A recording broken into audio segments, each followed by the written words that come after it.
Good morning, everybody. Hopefully, everyone had a good, restful night and a good Labor Day. Um, didn't really feel like a day off for me, but feels better today. Welcome, welcome, welcome. Um, to begin, I want to uh, give some direction to the next few days about Joshua.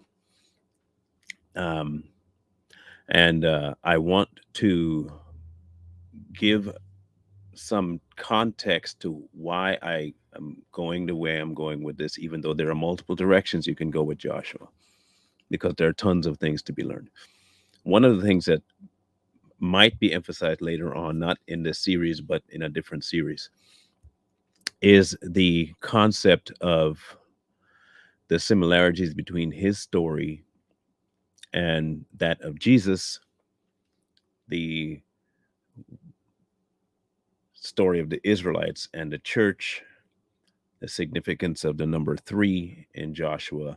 All of that is a very obvious correlation that one can make. And I don't think it takes a whole lot of scholarly insight to see the similarities. Okay. So it may take a little bit to chew on because there's a lot to chew on there. But the reason Joshua stood out was not necessarily, at least in this series, was not so much for the similarities there, but it was more so for Joshua's stance when it came to a committed follower. Um, while you had someone in Moses who was a diplomat, Joshua was a completely different um, personage. He was a warrior, and he was battle tested, strategist. But the key to his success was realizing that the success he had was not his. And if that makes sense, now, if it doesn't make sense now, it should in a bit. Um, we're going to pick up in chapter 6, and this is after Rahab and the spies and the keeping of Rahab's house and all that. This is after that has taken place. Um, this is at the point where they're doing the second circumcision. Um, and the part that I really want to get to is just after the circumcision took place, and Joshua was by Jericho, and something pretty interesting takes place right there. And I want to, this particular ending is what the whole conversation will be about today. It says in verse 13, and it came to pass when Joshua was by Jericho that he lifted his eyes and looked, and behold, a man stood opposite with his sword drawn in his hand. And Joshua went to him and said to him, are you for us or for our adversaries? And he said, no, but as commander of the army of the Lord, I have now come. And Joshua fell on his face to the earth and worshiped, and he said to him, what does my Lord say to his servant? Then the commander of the Lord's army said to Joshua, take off your sandal off your feet, for the place where you stand is holy. And Joshua did so. Now, what I found interesting, partially hilarious, but mostly interesting, was you have to it is live right now, Layla. You have to make sure you click that notification bell and make sure it's the black notification bell, not just the clear one. The clear one is selective. The black one will give you all notifications, every last one. Now, when Joshua's standing there and this person is standing next to him with a sword, the question that he asks gives a polarizing reason for an answer. Are you for me or for the other guy? Now, our humanistic tendency is to think that there are sides to God's nature, for and against kind of thing. And I've said this before, that God is faithful to his word, period, which is why he can always be faithful. He is not faithful to you. He's not faithful to somebody. He is faithful to himself, which is why he will always be faithful. And when his word goes out, it cannot return void because it's not dependent on man. It is dependent on his ability to fulfill his word. That's why he cannot fail and he cannot falter, and he will always come through because he does not bet on you, he bets on himself. It's the exact reason why we must die and pick up his life, because his life is perfect. Because he's not beholden to anyone outside of him, there is no failure option. No one's going to hold a candle to his word, which is why an atheist's position matters not in the sight of God, nor should it matter to the Christian. If they don't believe, then they don't believe. Let them be. What does my Lord want of his servant? Is what Joshua finally ends up saying after the answer is no. I'm not for you or for your adversaries. I am for myself. I am for myself. Heaven's armies, the only army that matters, my army. Boom. Don't ask that question no more. No, but as commander of the army of the Lord, I have come. That's my position. That's my role. I am here as commander of God's army. Now, the topic falls into Joshua's lap of, then what do you want me to do? The first thing I want you to do is realize the presence you're in. Nothing else. I'm not asking you to go fight. I'm not asking you to go battle. I'm not asking you to draw your sword. I'm not asking you to pick up anything. I'm asking you to be. To be. That is all he asked Joshua to do. The commander of the Lord's army said to Joshua, take your sandal off your foot. You're not going anywhere right now. You're not leaving right now. The place where you stand is holy. Just do that. Just take it off.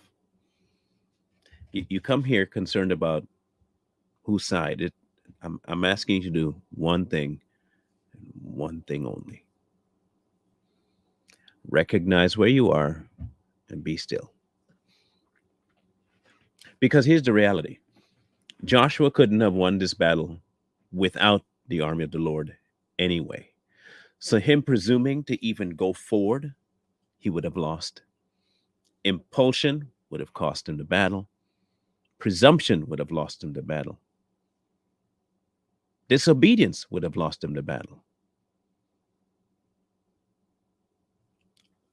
All he was asked to do was take off your shoes, man. Just stand there.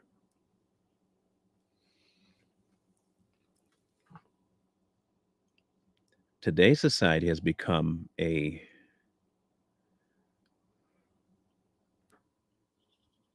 I must do this in order to prove God. Not God has to prove God. I must prove God.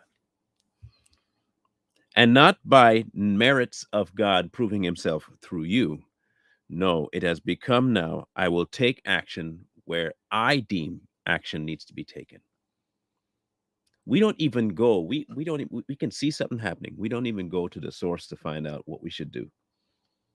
We do impulse.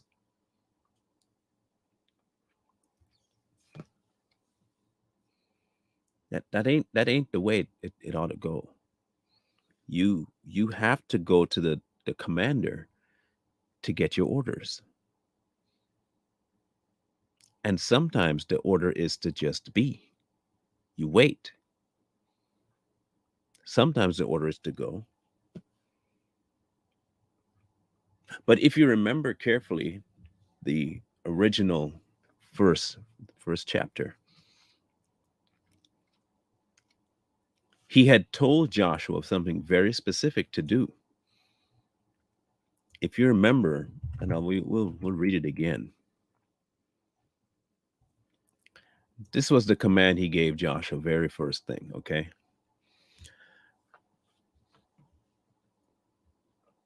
Um, no man shall be able to stand before you all the days of your life. As I was with Moses, so I will be with you. I will not leave you nor forsake you. Be strong and of good courage, for to this people you shall divide an inheritance, and the land which I swore to their fathers. Only be strong and courageous, that you may observe and do according to the law which Moses my servant commanded you. Do not turn from it to the right hand or to the left, that you may prosper wherever you go.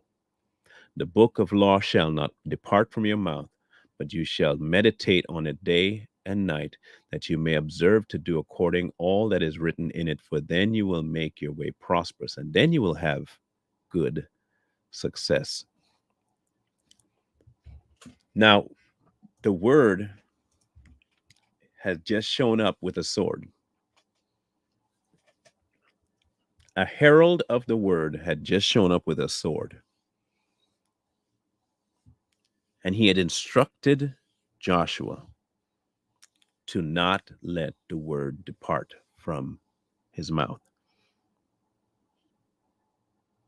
And the word, the emissary of that word, showed up with a sword and said, be still. The battle didn't get removed. The urgency of what was taking place didn't get removed. The task at hand didn't get removed. So why would I take off my sandals? This is a time for action, isn't it? Now, today you can see that today's a day for action, right? But there was one important step that needed to take place before Joshua was ready to go do what he had to do in Jericho. And that thing that he had to do was to spend time still. You are on holy ground right here, right now. Be. Now, if I were to be a speculative man, and I'm not saying this is how Joshua was at all, but if I were to put myself in Joshua's shoes, I almost would feel this rising up of, but we we got stuff we gotta be like we gotta go. Like, do we have time for this taking off my shoes thing? I mean, I can't say that any of that rose up in Joshua, because from the very beginning, he said yes. No fighting. And throughout his entire tenure, never fought. But me, I know me. I'm not like that.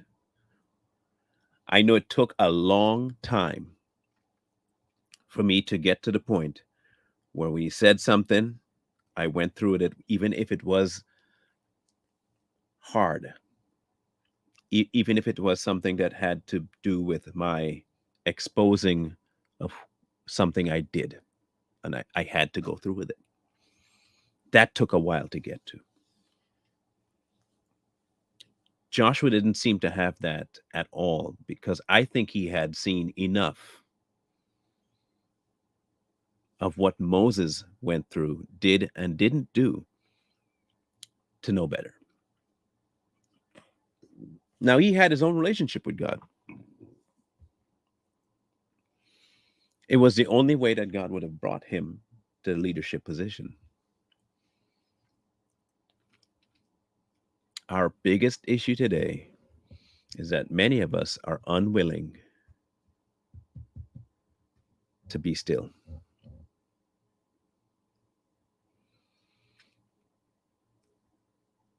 And that's a very good question, Earl. And it's the perfect time to answer it. Okay. So I know a lot about um, screwing up, knowing right and choosing wrong. I know a lot about that. I had become quite proficient at that. It was my bread and butter. Failure seemed to be the only thing I could do proficiently.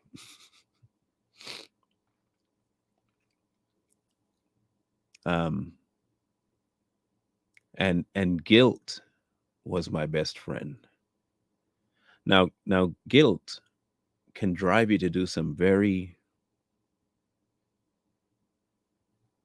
dangerous things to ourselves, and not all of it's suicidal. Um, Guilt can make you believe something about God that isn't God. Guilt can lead you to think something about yourself that God doesn't see after the blood. But there is an here just there is a good part to guilt. Guilt is not for dwelling. Guilt is a wake-up call. The sensation that you feel of guilt is warranted.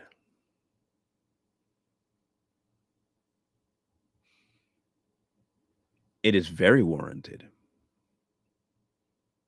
It is your soul being seared. It is your spirit being stirred to truth of right and wrong. What we end up doing is we take guilt and we put it into action by holding on to it. That's not the way guilt should function. Guilt should lead to a verdict, and the verdict should lead to change. What we end up doing is guilt leading to verdict, and verdict leading to imprisonment. And we stay imprisoned. And we keep telling ourselves, well, I deserve more time because of the crime. Meanwhile, someone already bailed you out.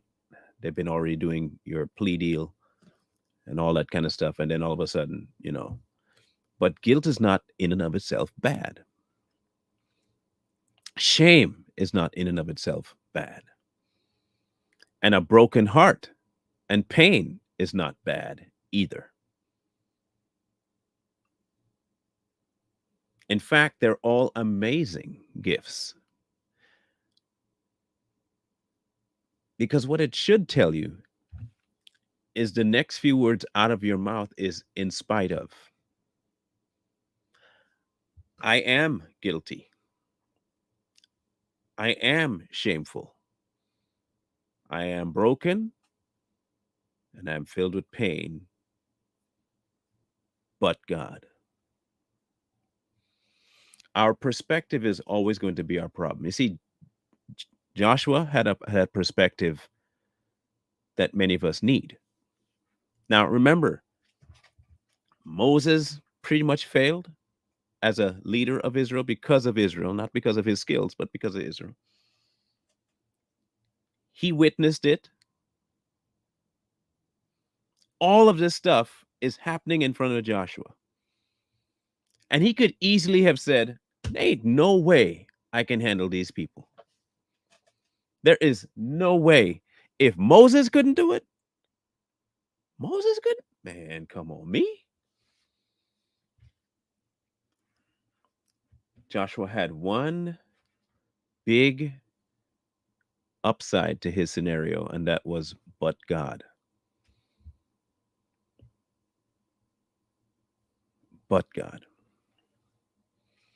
And here's your first problem, Earl. And it lies in your very first, let me see, 6 words that you used. But more so, the from the third word to the 6th word is where your problem lies. You don't. When you ask, how do you handle, you don't. Everything Joshua did, everything that Joshua did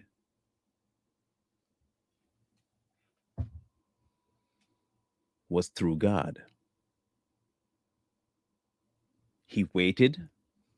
He didn't move without it. He didn't jump the gun. He didn't handle anything outside of God saying, do something first because I've already gone ahead of you. Everything Joshua did was God already did something, then he did. All of it. You cannot handle that. None of us can handle that level of guilt and live. It's not possible. And when you realize that you can't handle it, the only option you have after that is to hand it off.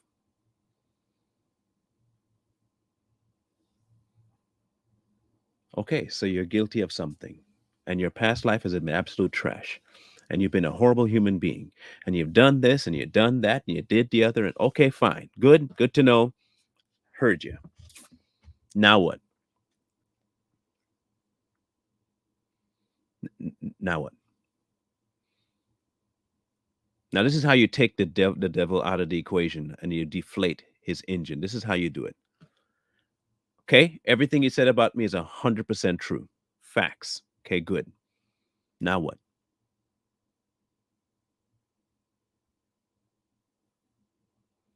Okay, Satan, you told me the truth. Okay, okay. Now what? Now here's the other part that the devil tries to make true but isn't true.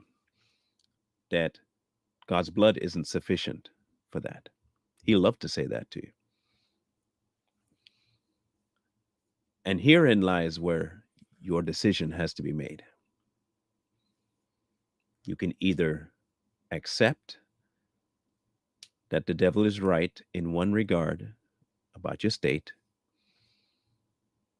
and right in another regard that you have no redemption and live like that, or accept that the devil is right, but he's also wrong in his view of God because he isn't God.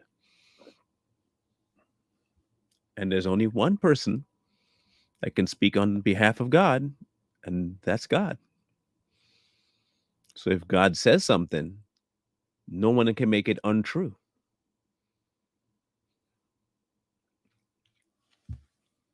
No one can make it untrue.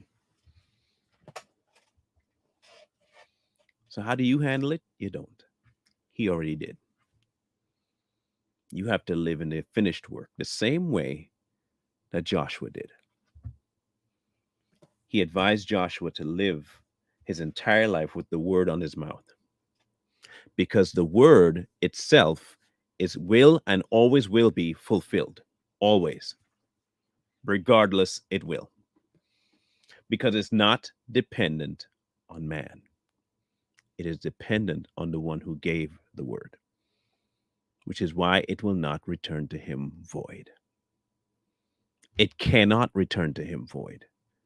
It's why it cannot be removed from the earth. It's why it cannot be tampered with because it is not up to man to change anything.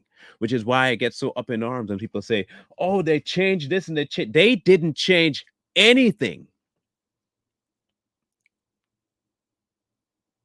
They can't. It's not possible. You might believe they did, but that doesn't make it true." The reason he could say it endures forever means right off the top that man can't touch it.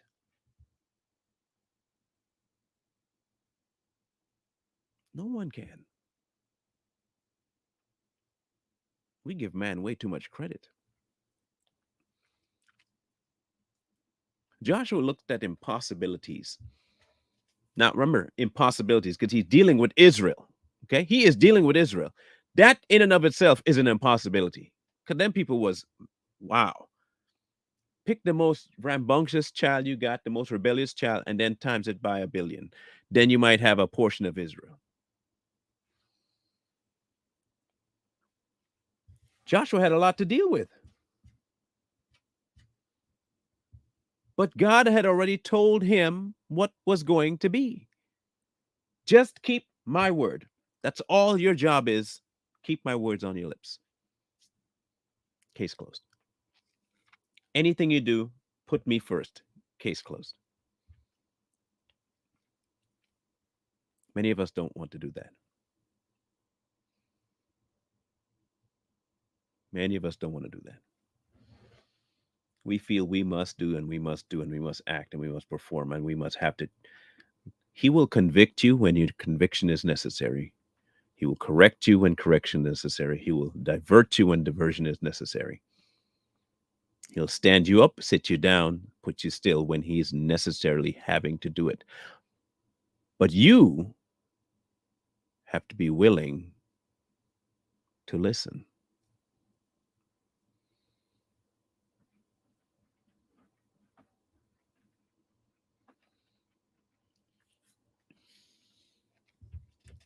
The reason I love the story of Joshua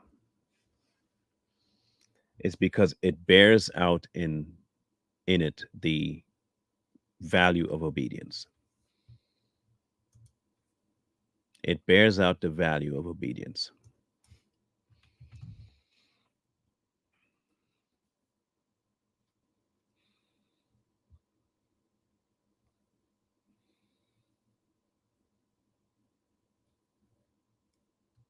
There is going to come a test for Joshua in chapter 7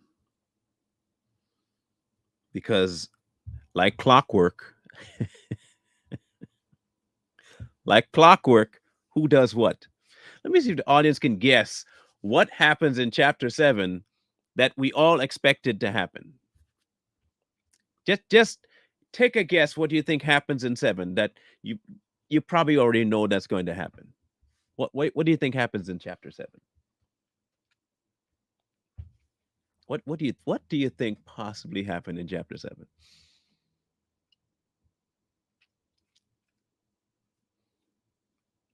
I'll let you guys take a quick guess. What's the very first thing that happens in chapter 7?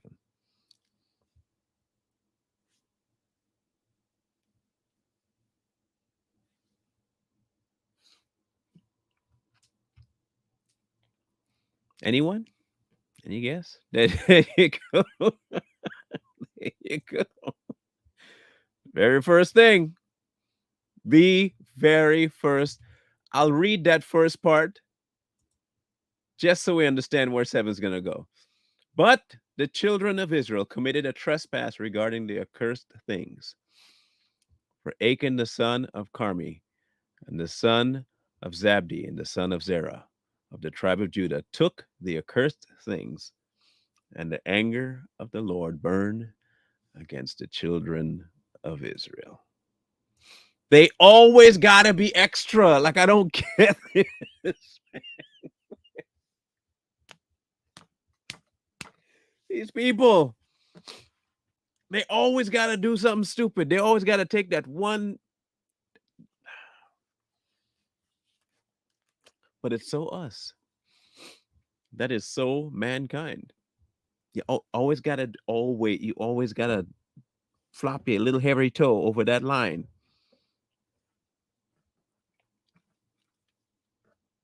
But your things are going good, bro. Going well.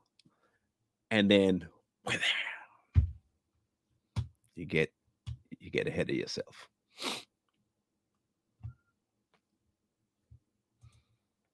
Now we'll talk about Joshua's reaction to that and see exactly what it looks like when a leader encounters rebellion. So I'm thinking at this point, it depends on whether or not on how tomorrow goes, but it probably more likely it'll go to Thursday too. But I really wanted to take a dive into how Joshua handles the trespass because it really is his first true test when it comes to the people he is given charge over stepping completely out of line and him having to deal with it. So we're gonna talk about that particular thing. Um, and then that might take a while to break up because it's quite in depth, and that might lead straight into Fridays. Sometimes he sends the storm conversation. Yes, the hairy little toe thing came from my former mother-in-law, who's since passed. Um, she always had that statement because she was a kindergarten teacher, and she constantly tells of stories of kids who want to flop that little hairy toe over the line every time. That was her favorite thing, is a little hairy toe. And I found it quite hilarious when she said it because she was this 4 foot nothing individual. I think she might have hit 5'2" if she was lucky. I used to call her Tweety Bird. But that was her favorite thing, is this, floppy little hairy toe on the line. I kind of took it up because it's pretty funny. So that's where that came from. I don't know where she got it from. I know I got it from her though. So, um, so tomorrow we're gonna dive into chapter 7 with the concept of this rebellion, the mishap, if you want to call it, the sin, um, and Joshua's response, because it'll tell a lot, and it'll show us a lot of what our response ought to be. But to wrap up this conversation about, I want to go back to Earl's comment about the guilt thing.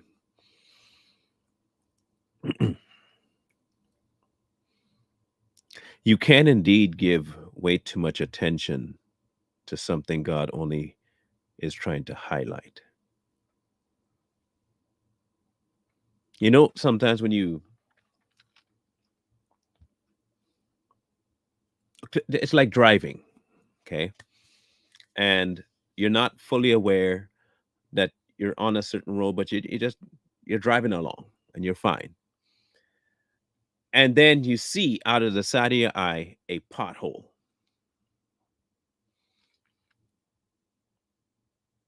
Now, you could be so inundated with the pothole itself and get so overwhelmed with the concept of what you ought to do to avoid the pothole that you overthink it and still run square into the pothole. You ever had that happen? Where your mind gets so stuck on the pothole, you should be swerving, but it's almost like you can't, because you get mad first that there's a pothole there. And why haven't they fixed the pothole yet? How many cars have ran into this pothole? It would figure that my car would be the one to encounter a pothole. What would happen to my car if I ran into this? All of this stuff goes through your head, right? As opposed to, I see a pothole, yikes, avoid the pothole. Many of us get caught up in the first scenario where we start deliberating over the pothole. That's like us and our sin and our problem and our past. And we get so stuck and bogged that we just run into it and end up dashing the car to pieces. The tire gets flat, everything, axles bent. Instead of seeing it, react, move out the way, avoid the pothole, continue down your road. It should be there to snap you back into reality, not to dwell on it. Dwelling on it is dangerous.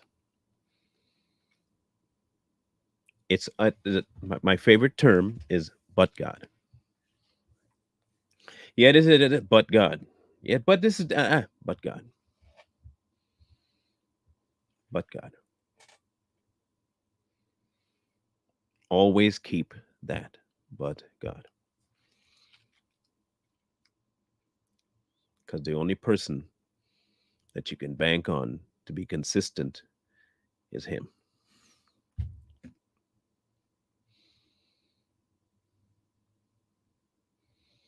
Try it. It's actually pretty fun. Very fun to just have a concept of but God. So tomorrow, chapter 7.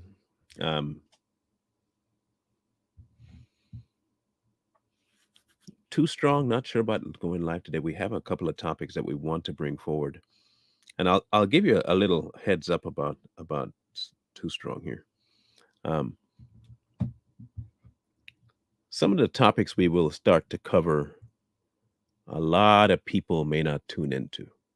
And I think we've long since stopped caring about whether or not people agree with the topic or want the topic, because it's kind of getting hard to get a good read on people anymore. But we've kind of taken this ears to hear, let them hear thing approach. So if something strikes you, it strikes. If it doesn't, it doesn't. So just know, okay, that a couple of the topics will be for some people and not for others.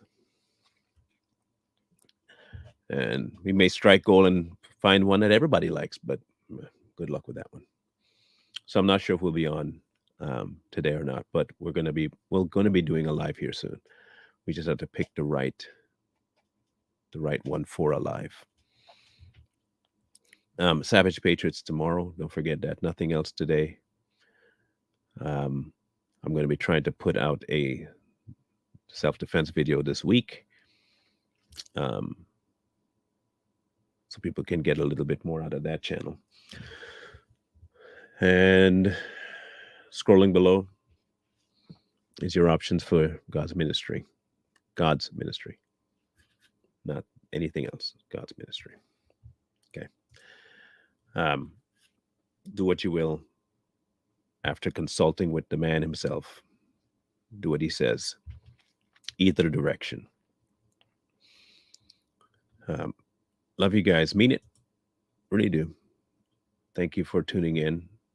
Please share this around. Get it moving. Don't forget to hit that like button before you leave, or the thumbs down. Either way, interaction helps a lot. It'll let me know some good information about the audience. Thumbs up or down, either one. And we'll catch you guys tomorrow morning to tackle chapter 7. Wisdom calls to you from the streets. So please, please, please find wisdom. Peace. Hold tight the dreams, for if dreams die.